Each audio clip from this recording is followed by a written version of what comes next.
So to convert your TON to your USDT, open your wallet, and mobile and PC process will be same.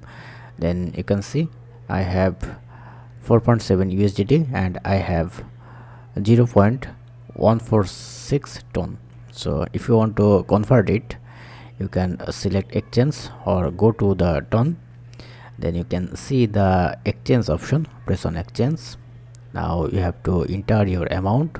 If you press on max, then all amount will be select. Now for 146 you get 0.93.